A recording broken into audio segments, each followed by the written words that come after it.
belíssimo hino. Eu estava com saudade de cantar esse hino. Foi uma boa seleção para esta semana.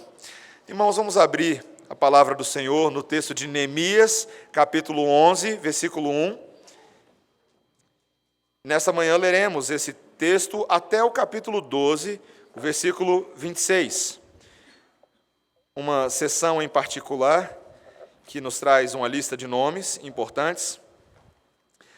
Ainda que inicialmente, ao lermos esses nomes, não compreendamos bem a função deles, mas estamos aqui nessa manhã para esclarecer a função de mais uma lista. Peço aos irmãos que orem por mim, porque é uma bela lista. Mas a gente treina e aprende os nomes, e você pode colocar esse nome nos seus filhos, nas suas filhas, e certamente aprender um pouco mais da história do povo de Deus e da nossa própria história, em primeiro lugar. Neemias capítulo 11, versículo 1 diz assim: Os príncipes do povo habitaram em Jerusalém, mas o seu restante deitou sortes para trazer 1 de 10, para que habitasse na santa cidade de Jerusalém. E as 9 partes permaneceriam em outras cidades. O povo bendisse todos os homens que voluntariamente se ofereciam ainda para habitar em Jerusalém. São estes os chefes da província que habitaram em Jerusalém. Porém, nas cidades de Judá, habitou cada um na sua possessão, nas suas cidades, a saber, Israel, os sacerdotes, os levitas, os servidores do templo e os filhos dos servos de Salomão. Habitaram, pois, em Jerusalém alguns dos filhos de Judá e dos filhos de Benjamim. Dos filhos de Judá, Ataías, filho de Uzias, filho de Zacarias, filho de Amarias, filho de Cefatias, filho de Malalel, dos filhos de Pérez, e Maazéias, filho de Baruque, filho de Col-Ozé, filho de Asaías, filho de Adaías, filho de Joiaribe, filho de Zacarias, filho do Silonita. Todos os filhos de Pérez que habitaram em Jerusalém foram 468 homens valentes. São estes os filhos de Benjamim: Salu, filho de Mesulão, filho de Joede, filho de Pedaías, filho de Colaías, filho de Maazéias, filho de Itiel, filho de Jesaías. Depois dele, Gabai e Salai, ao todo 928. Joel, filho de Zicre, superintendente deles, e Judá, filho de Senua, o segundo sobre a cidade. Dos sacerdotes, Gedaías, filho de Joiaribe, Jaquim, Seraías, filho de Ilquias, filho de Mesulão, filho de Zadoque, filho de Meraiote, filho de Aitube, príncipe da casa de Deus, e os irmãos deles, que faziam o serviço do templo, 822. E Adaías, filho de Jeroão, filho de Pelalias, filho de Anzi, filho de Zacarias, filho de Pazu, filho de Malquias, e seus irmãos, cabeças de famílias, 242. E Amazai, filho de Azarel, filho de Azai, filho de Masilemote, filho de Imer, e os irmãos deles, homens valentes, 128. E superintendente deles, Zabdiel, filho de Gedolim. Dos levitas, Semaías, filho de Assube, filho de Asricão, filho de Asabias, filho de Buni, Sabetai e Josabade, dos cabeças dos levitas, que presidiam o serviço de fora da casa de Deus.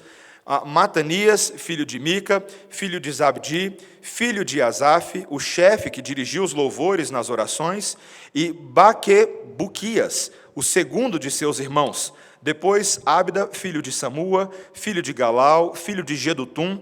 Todos os levitas na santa cidade foram 284. Dos porteiros, Acube, Talmon e os irmãos deles, os guardas das portas, 172. O restante de Israel, dos sacerdotes e levitas, se estabeleceu em todas as cidades de Judá, cada um na sua herança. Os servidores do templo habitaram em Ofel e estavam a cargo de Zia e Gispa. O superintendente dos levitas em Jerusalém era Uzi, filho de Bani, filho de Asabias, filho de Matanias, filho de Mica, dos filhos de Asaf, que eram cantores ao serviço da casa de Deus, porque havia um mandado do rei a respeito deles, e certo acordo com os cantores, concernente às obrigações de cada dia. Petaías, filho de Mesazabel, dos filhos de Zera, filho de Judá, estava à disposição do rei em todos os negócios do povo. Quanto às aldeias com seus campos, alguns dos filhos de Judá habitaram em Kiriat-Arba, e suas aldeias em Dibom, e suas aldeias em Jecabzeel, e suas aldeias, e em Jesua, e em Moladá, e em Bet-Palete, em Azar-Sual, em Beceba e suas aldeias, em Ziclag, em Mecona e suas aldeias, em Rimon, em Zorá, em Jarmute, em Zanoa, em Adulão e nas aldeias delas, em Laquis e em seus campos, em Azeca e suas aldeias. Acamparam-se desde Beceba até o vale de Inom. Os filhos de Benjamim também se estabeleceram em Geba, e daí em diante, em Micmas, Aia, Betel e suas aldeias, em Anatote, em Nobe, em Ananias, em Azor, em Ramar, em Gitaim, em Adide, em Zeboim, em Nebalate, em Lode, em Ono, no vale dos artífices. Dos levitas havia grupos tanto em Judá como em Benjamim. São estes os sacerdotes e levitas que subiram com Zorobabel, filho de Sealtiel, e com Jesua, Seraías, Jeremias, Esdras, Amarias, Maluque, Atus, Secanias, Reum, Meremote, Ido, Ginetô e Abias, Miamim, Maadias, Bilga, Semaías, Joiaribe e Gedaías, Salu, Amoque, Uquias e Gedaías. Estes foram os chefes dos sacerdotes e de seus irmãos nos dias de Jesua. Também os levitas Jesua, Binuí, Cadmiel, Serebias, Judá e Matanias, estes seus irmãos dirigiam os louvores. Baquebuquias e Uni, seus irmãos, estavam defronte deles, cada qual no seu mistério. Jesua gerou a Joiaquim, Joiaquim gerou a Eliasibe, Eliasibe gerou a Joiada gerou a Jonatas, e Jonatas gerou a Jadua. Nos dias de Joiaquim foram sacerdotes, cabeças de famílias, de Seraías, Meraías, de Jeremias, Ananias, de Esdras, Mesulão, de Amarias, Joanã, de Maluqui, Jonatas, de Sebanias, José, de Arim, Adna, de Meraiote, Eucai, de Ido, Zacarias, de Gineton, Mesulão, de Abias, Zicri, de Minamim, e de Moadias, Piutai, de Bilga, Samua, de Semaías, Jonatas, de Joiaribe, Matenai, de Gedaías, Uzi, de Salai, Calai, de Amoque, Eber, de Uquias, Asabias, de Gedaías, Netanel. Dos levitas nos dias de Eliasibe foram inscritos como cabeças de família Joiada, Joanã e Jadua, como também os sacerdotes, até o reinado de Dario, o persa. Os filhos de Levi foram inscritos como cabeças de famílias no livro das crônicas, até os dias de Joanã, filho de Eliasibe. Foram, pois, chefes dos levitas, Asabias, Serebias e Jesua, filho de Cadmiel. Os irmãos deles estavam fronteiros para louvarem e darem graças, segundo o mandado de Davi, homem de Deus, coro contra coro. Matanias, Baquebuquias, Obadias, Mesulão, Talmon e Acube eram porteiros, e faziam a guarda aos depósitos das portas. Estes viveram nos dias de Joiaquim, filho de Jesua, filho de Josadaque, e nos dias de Neemias, o governador, e de Esdras, o sacerdote e escriba. Esta é a palavra do Senhor. Vamos orar, irmãos. Senhor, abençoa-nos nessa manhã, para que entendamos o porquê desta lista em Neemias, neste momento da história de Israel, e o que esta lista tem a ver conosco. Senhor, revela a nós, mostra aos nossos corações claramente o propósito de ser da palavra de Deus e as implicações altamente práticas para o dia de hoje, para esta semana e para a forma como vivemos todos os dias até o retorno de Jesus. Esta é a nossa oração em nome de Jesus. Amém. Irmãos, fazer mudança é algo que mais cedo ou mais tarde cada um de nós terá que passar. Você já fez mudança antes? Sua família já passou por mudança? A casa que você mora agora é qual número no número de mudanças? Seja porque a sua família tem que mudar para uma casa maior, porque cresceu, ou para reduzir custos, segurar os custos, ou para morar mais perto do trabalho ou da escola, ou porque o seu pai foi removido do trabalho dele para uma outra cidade. Eu lembro que na minha própria família isso chegou bem perto de acontecer, não foi, pai? A gente quase mudou, mas Deus segurou e a gente ficou. Seja porque você está sendo removido da vida solteira para a vida casada, e você tem que juntar panela e tralha com a senhora cônjuge ou com o senhor cônjuge. Você tem que mudar da sua casa. Mais cedo ou mais tarde, cada um de nós vai ter que passar por esse tipo de experiência. Fazer mudança sempre será uma experiência desafiadora em algum nível. E se você já fez mudança, você sabe do que eu estou falando. É muita caixa, é muita tralha.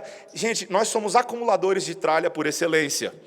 A gente começa a descobrir coisa que a gente nem lembrava que a gente tinha, não é verdade? A gente começa a mexer ali, ver fotos e objetos, E aí começa a vir aquela decisão difícil, a decisão de decidir o que vai levar e o que vai ficar para trás. O que fica dentro da caixa de algum depósito escondido e o que vai conosco. Talvez o mais difícil seja realmente desapegar de uma casa onde você e a sua família construíram tantas memórias, tantos momentos, a comida, a brincadeira, as conversas, aonde a sua própria identidade foi formada. Meus irmãos, esse texto que nós estamos lendo aqui hoje é um texto sobre mudança. Sobre mudança. A Bíblia é um livro de convocação à mudança.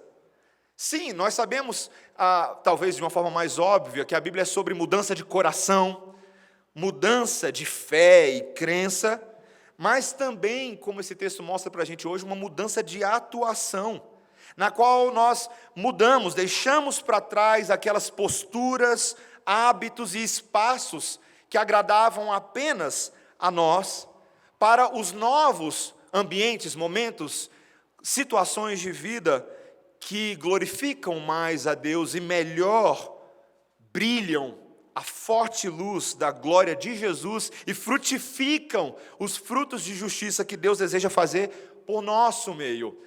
A Bíblia é sobre mudança, quer você queira, quer não. Afinal de contas, todos nós estamos de mudança para uma casa com C maiúsculo, superior com S maiúsculo, onde todos nós ali moraremos juntinhos na presença do nosso Deus. E nesse momento estamos sendo preparados para esta casa. É sobre isso esse texto. Tem 3 áreas que eu quero, ainda que de uma forma panorâmica, meus irmãos, porque essa não tem como ser uma pregação versículo a versículo. Mas eu quero mostrar para os irmãos, a partir desses nomes, desse texto, 3 áreas de mudança na qual eu e você somos chamados. Primeiro, que temos um desafio de mudança da nossa vontade para a vontade de Deus.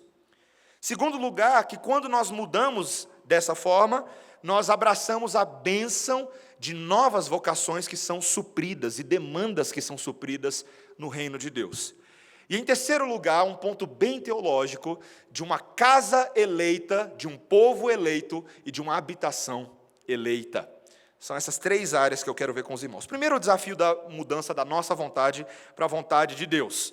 É muito importante você entender o contexto onde o capítulo 11 acontece. Lembra que ele acontece dentro do livro de Neemias, depois especialmente do capítulo 8, 9 e 10. No 8, Esdras veio e pregou a lei ao povo. Nós gastamos um tempo falando como o povo ouviu a lei, atestou a lei e creu na lei. O resultado disso, no capítulo 9, foi que o povo confessou os seus pecados. A palavra de Deus constrangeu seus corações e eles se lançaram na mercê, na misericórdia do Senhor, para que o Senhor os perdoasse, e isso aconteceu. Eles receberam a misericórdia. A partir disso, no capítulo 10, eles fizeram uma nova aliança, um novo compromisso com Deus de mudança de vida, de começar a mudar várias coisas com relação a casamentos, com relação à guarda do dia do Senhor, com relação especialmente, como nós vimos no final do capítulo 10, de que eles agora não mais desamparariam a casa de Deus. Eles precisavam amparar a casa do Senhor e se comprometeram, por exemplo, em trazer os dízimos de tudo quanto eles possuíam, dos seus recursos, das suas vinhas, olivais, árvores, do seu gado, dos seus primogênitos, o Senhor, ali no caso, aos sacerdotes, para que a casa do Senhor fosse suprida. Mas agora, no início do capítulo 11, além desses dízimos, de todos os produtos do campo, e eu criei uma frase aqui que eu achei muito engraçada, foi estabelecido um dízimo de pessoas, para habitar e popular a cidade reconstruída, Jerusalém, enfim, paredes reerguidas, portas colocadas, a cidade está pronta, só não tem gente. Então Neemias tomou uma decisão, versículo 1, veja comigo, no primeiro versículo do capítulo 11.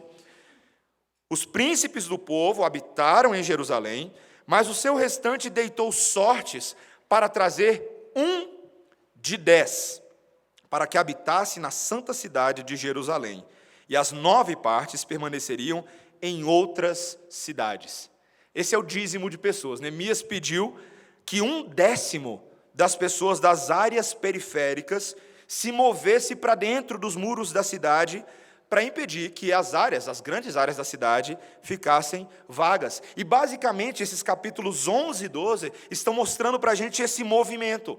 Como é que foi que isso aconteceu? Como é que os vilarejos ao redor, as cidades ao redor, passaram agora a contribuir com seus dízimos de pessoas para que eles fossem transferidos para Jerusalém. Vemos várias áreas, por exemplo, os levitas, os sacerdotes, os porteiros, os cantores, todos eles agora foram transferidos para dentro e passaram a prestar serviços. Alguns deles foram morar na cidade, outros deles continuavam morando nas suas vilas, mas iam, por certos períodos de tempo, ficar na cidade, prestar os seus serviços e retornar para as famílias. E nós temos aqui um relato que envolve principalmente as tribos de Judá e a tribo de Benjamim. Se você depois consultar 1 Crônicas, capítulo 9, você vai ver que ali existem outras tribos que também são listadas, e é por isso que você vai encontrar uma discrepância de números entre esse texto e o texto de Crônicas, porque o texto de Crônicas também conta das outras tribos, mas o foco de Neemias é nessas duas tribos, e nós veremos por quê já já.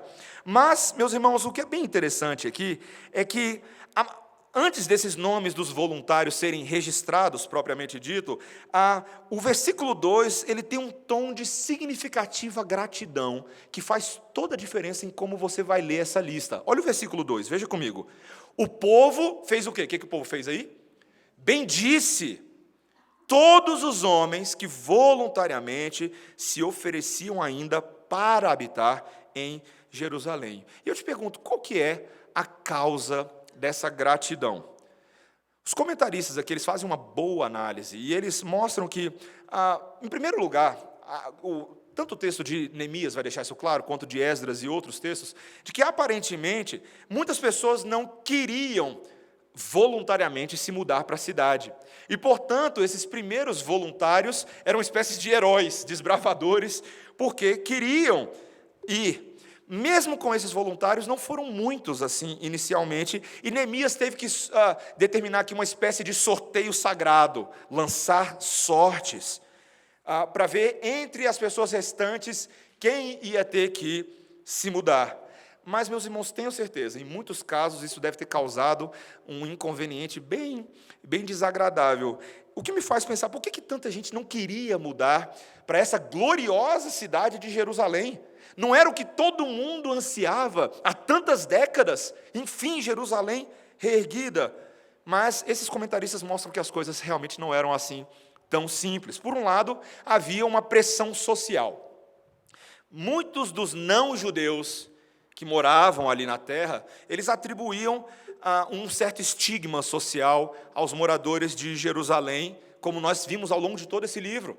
Os moradores de Jerusalém eram vistos como inimigos na terra, porque Sambalate, Tobias e Gesem fizeram a cabeça do povo.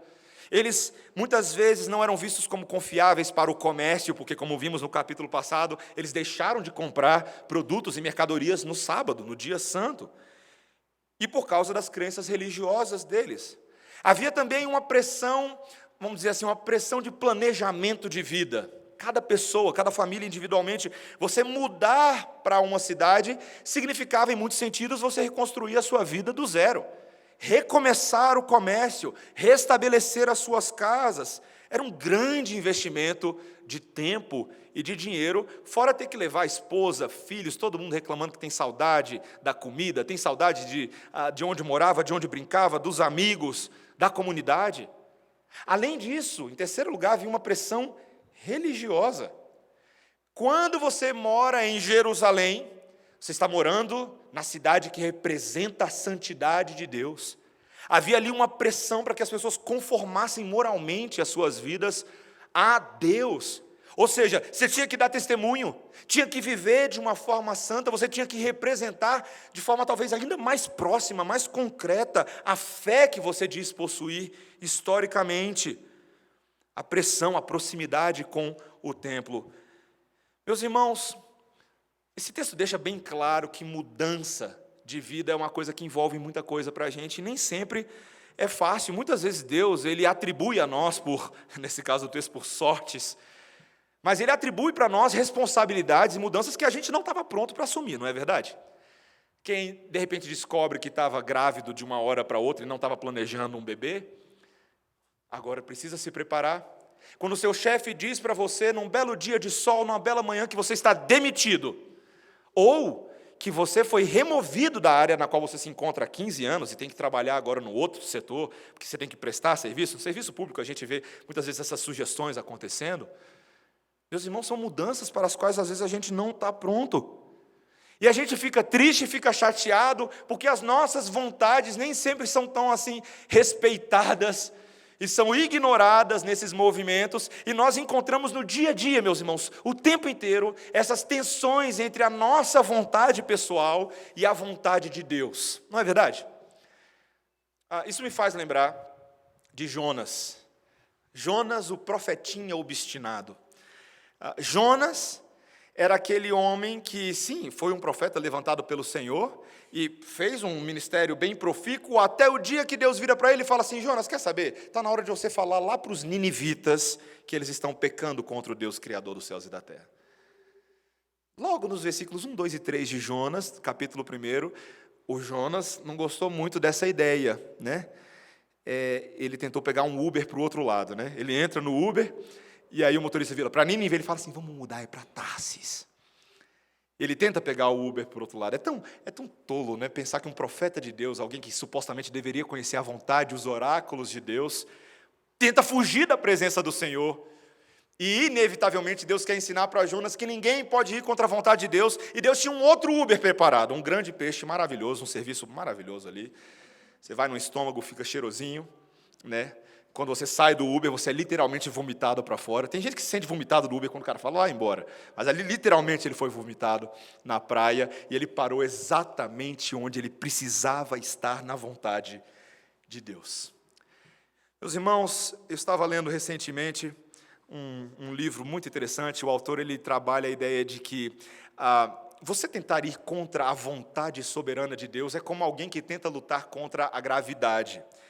E ele diz que, uma ilustração muito interessante, que todo piloto, todo bom piloto, ele precisa ter um medo saudável da gravidade. Esse respeito não está de forma consciente na maioria da cabeça dos pilotos, mas quando um piloto cabeça dura tenta ir contra a gravidade, ela irá vencer, não importa o quanto ele se oponha a ela. Afinal de contas, eu e você não conhecemos nenhum piloto que foi contra a gravidade que está aí para contar para a gente como foi a experiência, né? A não ser aqueles malucos acrobatas. Meus irmãos, ir contra a vontade de Deus não dá certo para ninguém. Por isso que a Bíblia é um grande convite de alinhamento da nossa vontade e sujeição da nossa vontade a Deus. É bem possível que a própria igreja onde você se encontra hoje não foi aquela igreja que lá atrás você pensou na qual você se encontraria hoje. Não é verdade? Eu já conversei com muitos de vocês.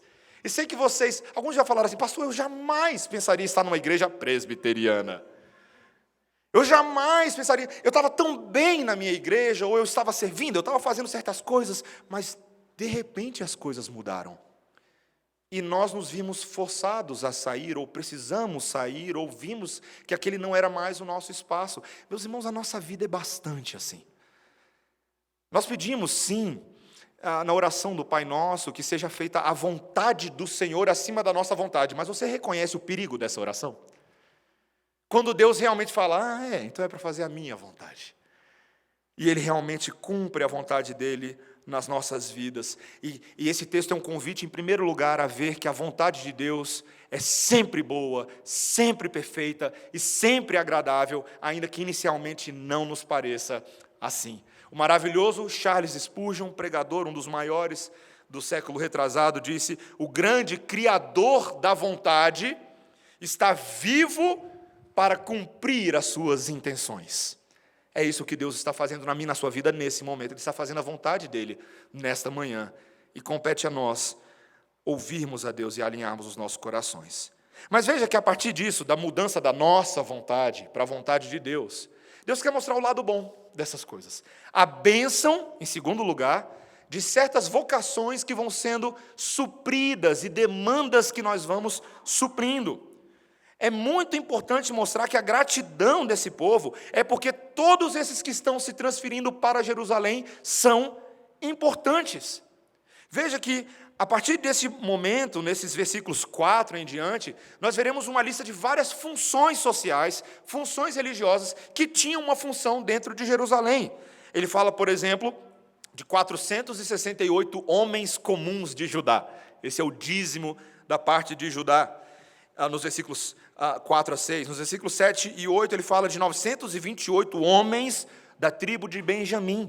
Gente que ia começar a fazer todo tipo de coisa na cidade santa. Ia servir no comércio, ia servir no mercado, iam servir em posições de ensino.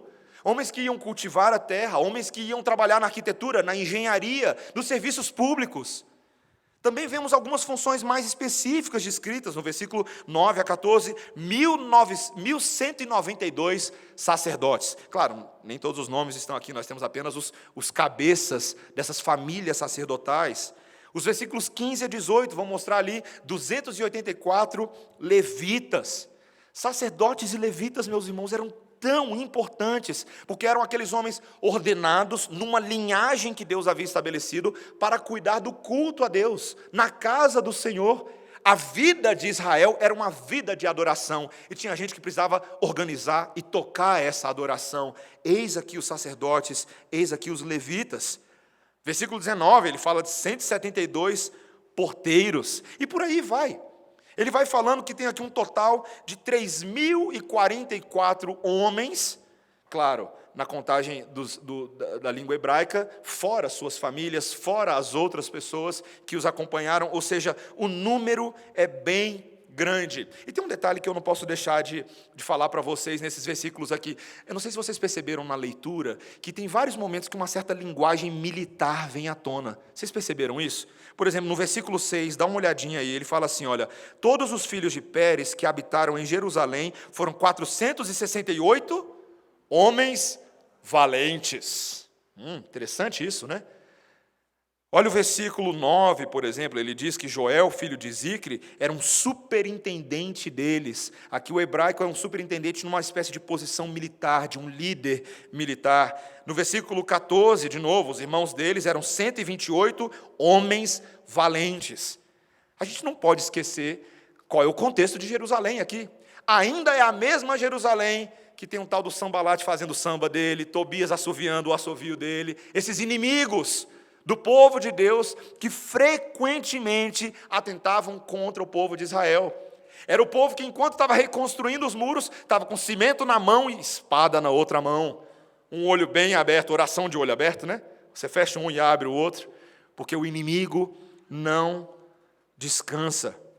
O objetivo defensivo dessa operação não foi esquecido, de tal maneira que todos esses homens, todos eles, ainda estavam em combate, ainda estavam atentos. Se fosse sacerdote, fosse levita, fosse porteiro, todos eles ainda continuavam zelando pela saúde e pela integridade do povo da cidade. Meus irmãos, esse texto, quando a gente começa a observar esses detalhes, ele fica bem impressionante para a gente, essa precisão numérica, essa precisão de funções. Quando você vai fazer um vestibular, ou você vai fazer um concurso público, lá no edital geralmente vem assim, o número de vagas, não é?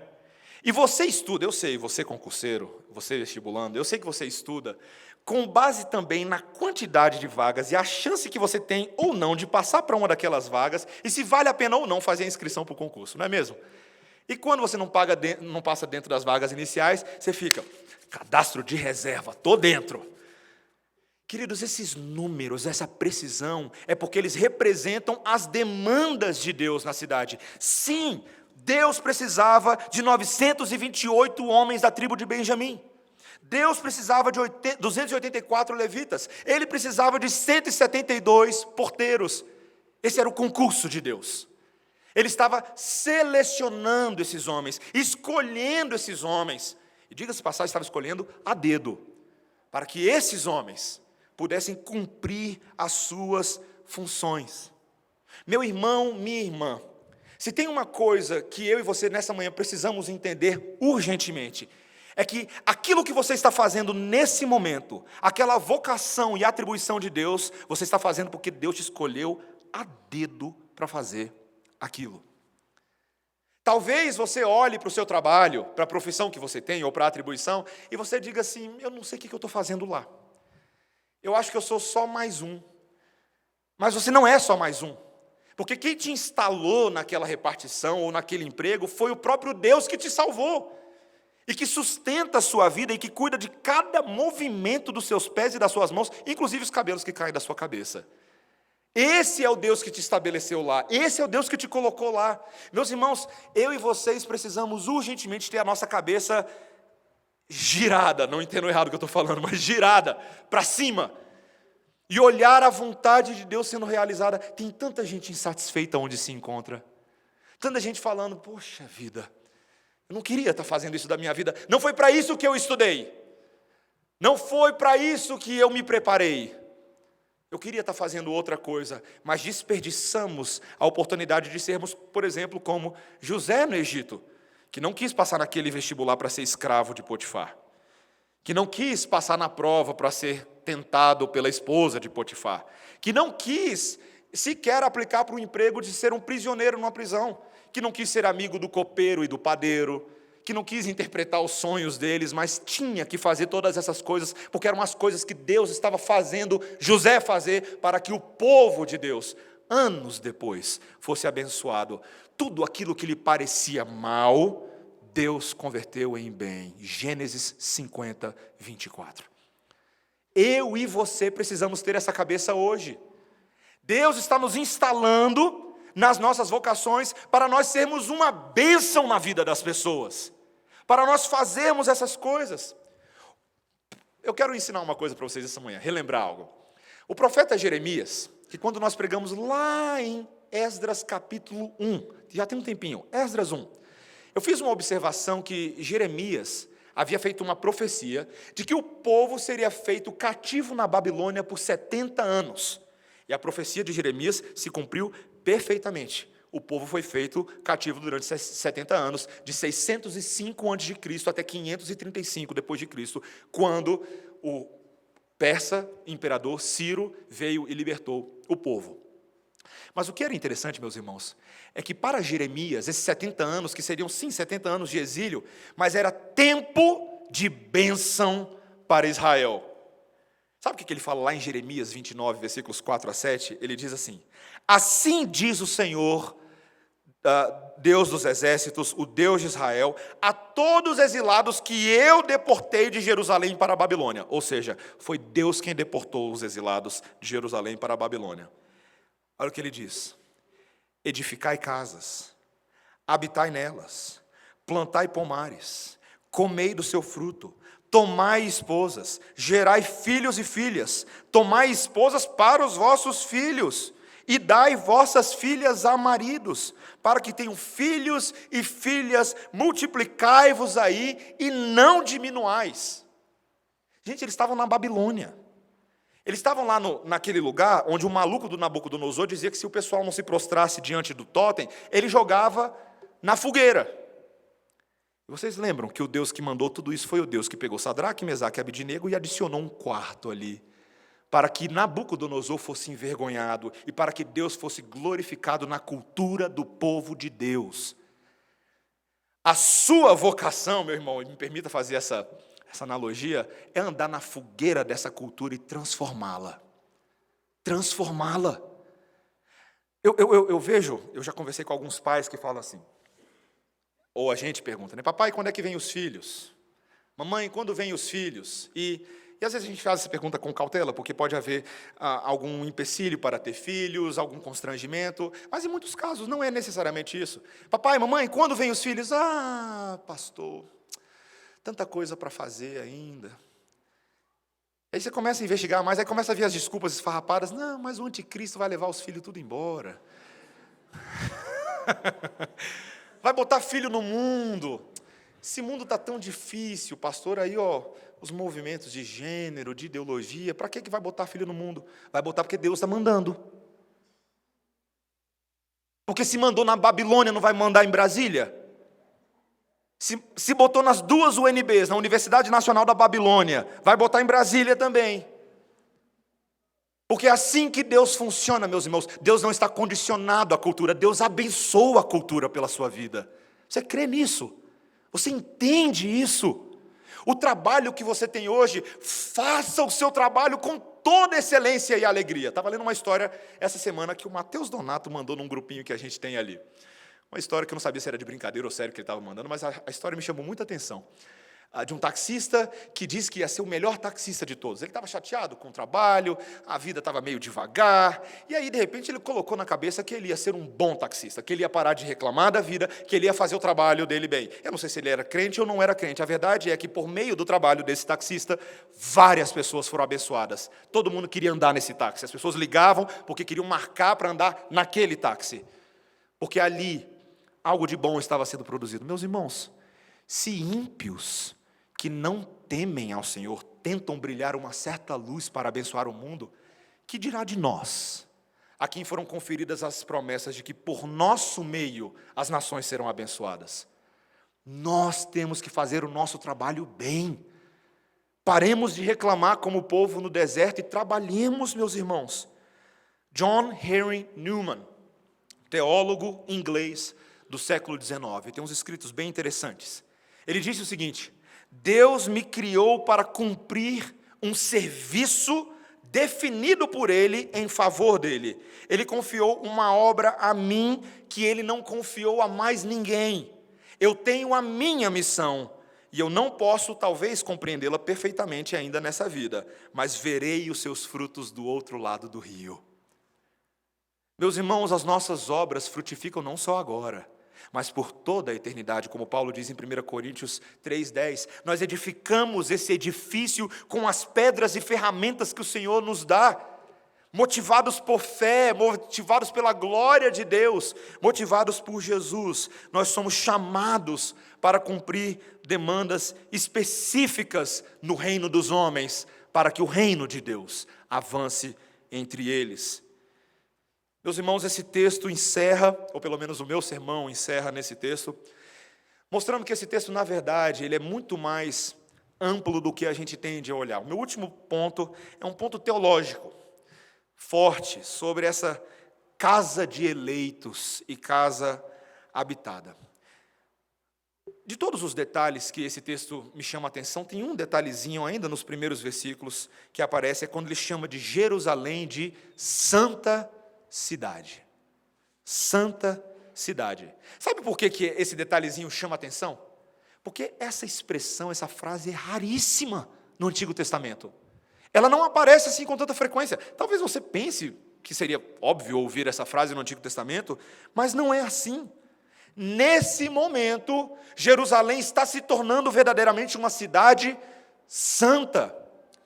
Ser santo é ser algo separado para um propósito específico. E Deus estava invisivelmente, desde pelo menos Esdras, que foi quando começamos a estudar, fazendo essa obra de restauração da santidade. Lá em Esdras capítulo 1, nós vemos o povo trazendo ou restituindo ao templo vasos santos roubados por Nabucodonosor. E agora Deus vai trazendo um monte de coisa santa para dentro dessa cidade, um povo santo, um santo lugar, portões santos, sábados santos, alianças santas, casamentos santos. Tudo está ficando santo. Deus está construindo uma comunidade completinha de recursos santos, inclusive o seu próprio povo. Meus irmãos, isso, e aqui é uma aula de teologia bíblica agora. Isso precisa ser compreendido à luz da revelação progressiva de Deus em todas as Escrituras. A gente acha que a Bíblia é sobre muitas coisas, e de fato a Bíblia fala sobre muitas coisas, mas definitivamente a Bíblia é sobre um povo numa jornada rumo a uma casa nova. Você precisa compreender a Bíblia dessa forma. Você precisa lembrar que, por exemplo, Adão e Eva estavam numa maravilhosa casa quando foram criados por Deus. Uma casa com belas árvores, com belos animais, uma natureza não corrompida pelo pecado, tudo era muito bom, e o próprio dono da casa estava lá, caminhando com eles na virada do dia, o próprio Deus. Meus irmãos, mas a partir do momento que Adão e Eva foram seduzidos pela voz da serpente, o homem foi banido daquela casa. Você lembra que um dos principais efeitos da maldição do Éden não foi somente dores de parto, multiplicação das dores de parto, não foi somente o suor do trabalho, mas o fato de que agora eles não mais podiam voltar àquele Éden. Não mais. Deus, inclusive, colocou um anjo com uma espada ali para que eles fossem impedidos de reconstruir e de voltar àquele caminho. E desde Gênesis 3, desde a queda, o homem, o ser humano, está em busca de uma residência permanente. Comece a olhar na cultura. O que todo mundo está procurando na cultura? Aquela coisa, aquele lugar onde o seu coração se deita numa cama e repousa. Não é verdade? Tudo na cultura é isso. O tempo inteiro, pessoas estão querendo alívio para os fardos da sua alma. As pessoas estão querendo explicações para as aberrações do mal no mundo, para a crueldade humana, para a crise interior e a crise da mente. Todo mundo quer encontrar sua casa própria, sua casa nova. E essa é a história da humanidade. E essa é a história que Deus decidiu ilustrar, por exemplo, na vida de um homem chamado Abraão, que lemos e cantamos hoje. O peregrino por excelência. Aquele que sabia qual era a casa que ele estava procurando, porque Deus disse para ele qual era a casa.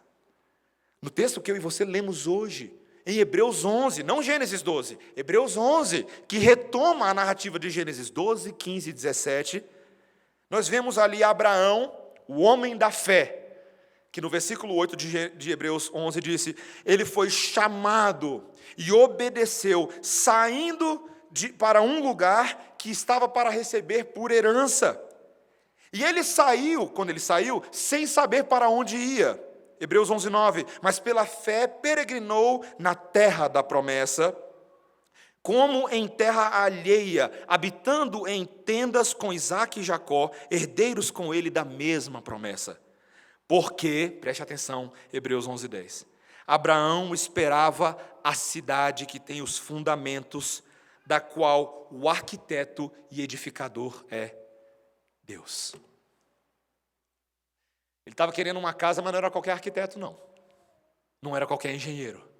O próprio Deus lançou os fundamentos. E, meus irmãos, foi isso.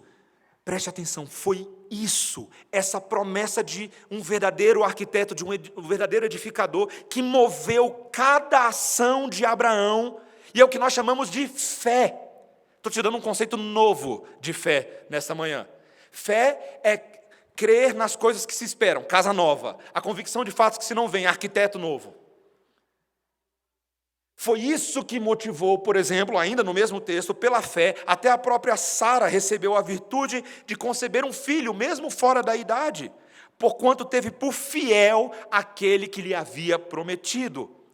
Pelo que também de um, e esse já amortecido, descenderam tantos, em multidão, como as estrelas do céu, e como uma areia inumerável que está na praia do mar. Todos estes morreram na fé, sem terem alcançado as promessas, mas tendo-as visto e saudado de longe, confessaram que eram estrangeiros e peregrinos na terra, pois estavam buscando uma pátria. Uma pátria. A gente gosta muito de falar de teologia da eleição, não é verdade? Se você está num meio hoje um pouco mais calvinista, mais reformado, você ouve a gente falando de predestinação, de eleição. Tem muita gente que tem dor de cabeça com essas ideias. Como é que eu entendo isso? Qual é a bondade de Deus nisso? Eu posso te mostrar a bondade de Deus nisso? Você, eleito de Deus, é um dízimo, um décimo de uma parte de um mundo caído, sorteado pelo próprio Deus, não por critérios humanos, mas por critérios divinos, para habitar na Jerusalém celestial. Ah, Senhor, mas eu não quero habitar na Jerusalém celestial. É muito difícil de mudar. É muita tralha, é muita tranqueira. Eu já tenho minha casa construída, minha vida, meus sonhos.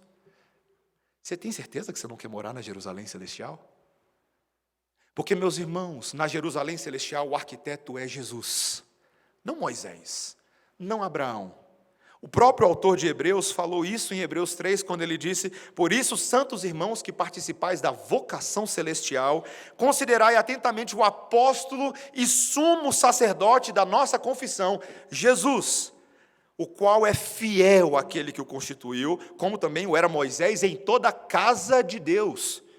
Jesus, todavia, tem sido considerado digno de tanto maior glória do que Moisés, quanto maior honra tem a casa daquele que a estabeleceu. Moisés não é nem o mordomo de fundo da casa de Jesus. Ele teve por graça e privilégio ser algum tipo de mordomo. Mas quem é Moisés perto do proprietário da casa? Aquele que disse aos seus discípulos, que caminhavam com eles todos os dias ali em João 14, que ele teria que se afastar por um tempo, e eles estavam tristes e desconsolados porque sabiam que a morte dele se aproximava, mas ele falou: não fiquem preocupados, porque vou preparar morada para vocês, e vocês vão morar comigo, vocês estarão na minha presença. Meus irmãos, é por meio do sacrifício de Jesus, do perdão dos pecados e dessa eleição maravilhosa, que eu e você que estávamos perdidos e mortos, fomos trazidos para dentro de uma cidade que a gente nem sabia que existia. E estamos sendo plantados nessa cidade. Meus irmãos, você quer a prova disso? Você quer a prova que Jesus gosta de brincar de casinha? Gente, Jesus gosta de brincar de casinha. Eu estou falando para vocês, ele gosta de brincar de casinha. Posso provar para você? Você é casa de Deus. A igreja é o espaço da habitação de Deus por meio do seu próprio Espírito Santo. Pensa nisso. Tu é feito pedra de um edifício celestial que Ele está construindo. Cimento, tá, bota pedra. E a gente olha para a gente fala assim: esse edifício vai cair, esse edifício vai cair. A gente é ruim, o material é de péssima qualidade. Mas a pedra angular é Jesus. A pedra angular é Jesus. Ele é o firme fundamento da igreja. A pedra é inabalável. A casa plantada nele pode ter tempestade na parede de cá, tornado na parede de lá, mas ela não cai, porque ele é a rocha. Meus irmãos, é o Senhor Jesus Cristo quem tem nos sustentado. Ele não só mora em nós como igreja, mas Jesus gosta de brincar de casinha quando ele mora no seu coração. Ele mora em nós. E nós, porque temos Jesus, podemos mudar para qualquer casa nesse mundo, porque essa casa nos acompanha por todos os lugares. Meus irmãos, o mundo está querendo morar nessa casa, mas não tem nem ideia de onde caçar. Eu termino o meu sermão contando para vocês uma história final. Tinha um famoso deísta inglês chamado Anthony Collins, no século 17. Um homem conhecido pelas suas ideias controversas, por desmistificar o cristianismo histórico e substituir o Deus do cristianismo por um Deus que não interfere na história dos homens. Anthony Collins foi muito conhecido pelos seus debates com doutores, mas ele conta que um belo dia ele estava caminhando, ele encontrou ali um homem simples, um camponês rural, e na rua, e ele começou uma conversa com ele, e ele perguntou para o homem para onde que o homem estava indo. E o homem falou para ele: eu estou indo para a igreja, senhor. E ele falou: o que você vai fazer na igreja? Ele falou: eu vou adorar a Deus.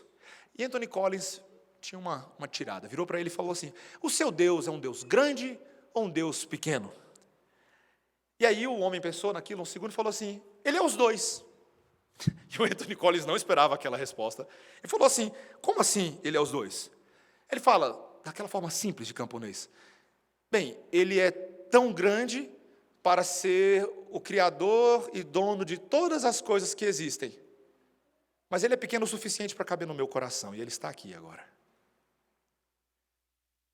E o Anthony Collins, aquele descrente, diz que naquele dia, aquela frase simples teve mais efeito sobre ele do que todos os escritos de milhares de doutores que tentavam contra-argumentar os argumentos dele. Naquele dia, Anthony Collins conheceu a Deus. Ele queria esse Deus que podia morar dentro das pessoas. Meus irmãos, você conhece o tamanho da casa na qual você habita nesse momento? Eu e você estamos de mudança. Aprume-se. Começa a arrumar as tralhas, a gente está indo. O dono da casa já está chamando, e alguns vão antes do que outros. Mas nós vamos, todos, nos encontrar com aquele que tem preparado morada para nós. E seja essa casa celestial que nos ajude dia após dia aqui a trabalhar para o dono da casa. Em cada vocação, em cada coisa. Não reclame, não brigue com Deus, não tente ser como Jonas, seja como Jesus, que foi para a casa da cruz, para que eu e você pudéssemos ir para a casa celestial. Oremos, irmãos. Senhor Deus, sabemos que somos chamados dia após dia para tomar a nossa cruz, dizer não a nós mesmos e seguirmos a Ti. Senhor, este caminho de santificação muitas vezes nos parece complicado e até mal. Mas, Senhor, estamos aprendendo tanto com Neemias e com esses levitas, porteiros, cantores, que foram transportados para Jerusalém para ali servir ao Senhor, como nós servimos e iremos servir por toda a eternidade na própria presença de Deus. Senhor, que enorme esperança! Somos um décimo, uma parcela de muitos hoje que se perdem. Não fizemos nada para merecer a salvação, mas o Senhor nos escolheu. E queremos honrar este compromisso. Senhor, abençoa-nos nesta manhã, à medida agora que nos aproximamos desta mesa santa, esta mesa separada, a refeição daqueles que habitam na casa. Ajuda-nos a efetivar e exercitar a nossa fé e a trazermos ao nosso coração aquilo que nos dá esperança. Em nome de Jesus. Amém. Irmãos, vamos ficar de pé, nós vamos